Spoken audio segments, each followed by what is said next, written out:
आता हा निवडणुका म्हणजे उत्सव झालेला आहे। आता आमच्याही संपर्कामध्ये भारतीय जनता पक्षाचे 100पेक्षा अधिक नगरसेवक आहेत। त्यांच्याही अंतर्गत प्रचंड वाद आहे की कोणी जर इनिशिएटिव्ह घेतलं की दुसरा गट तयारच आहे आम्हाला मदत करायला। आम्हाला या घोडे बाजार जो काही चालला आहे आणि हा उत्सव चालला आहे पळापळीचा, आताच माझ्या माहितीप्रमाणे 5-5 लाख रुपये देऊन काही नगरसेवकांना उचलण्याचं लिफ्ट करण्याचं काम चाललेलं आहे। तर हे जे काही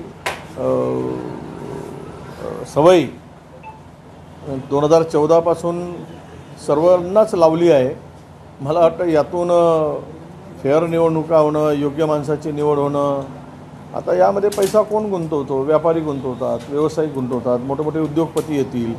म्हणजे राजकारण आणि समाजसेवा ही आता जी काही प्रामाणिक केली जाते ती आता राजकारणाच्या बरोबर आणि आता तर ते सर्व उद्योगपतींच्या हातात जाईल, त्याला समाजाशी काही देणं घेणं असणार नाही।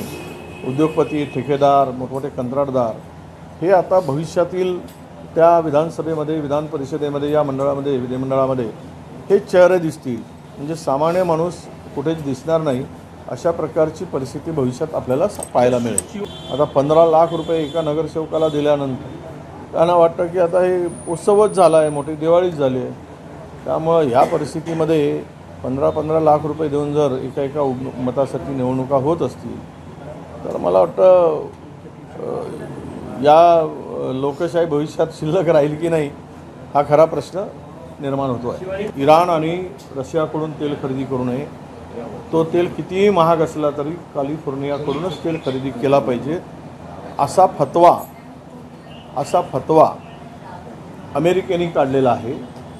आणि त्यामुळं ही टंचाई कृत्रिम नाही, ही टंचाई आपला निर्माण घेणारं सरकार जबाबदार आहे। सरकारच्या चुकीच्या धोरणामुळे डिझेल, पेट्रोल मिळत नाहीत आणि होत आहे ती दरवाढ। ही दरवाढ उद्या पेट्रोल 150 रुपयावर जाईल, डिझेल 140 रुपयापर्यंत जाईल। पुढच्या महिनाभरामध्ये ही परिस्थिती होईल। फक्त एवढंच आहे की एकाच वेळेस वाढवायचं नाही, म्हणून 1-1, 2-2 रुपये वाढवण्याचं काम सुरू आहे।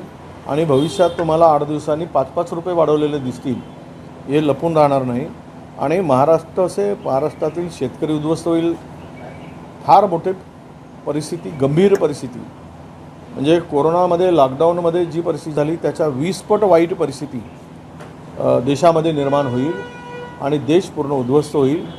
हे याचं कारण असं आहे की एपस्टीन फाईल आणि अदानीचं प्रकरण, यामुळे देश हा अमेरिकेच्या दावणीला बांधला गेला आहे आणि बांधून ठेवलेला आहे।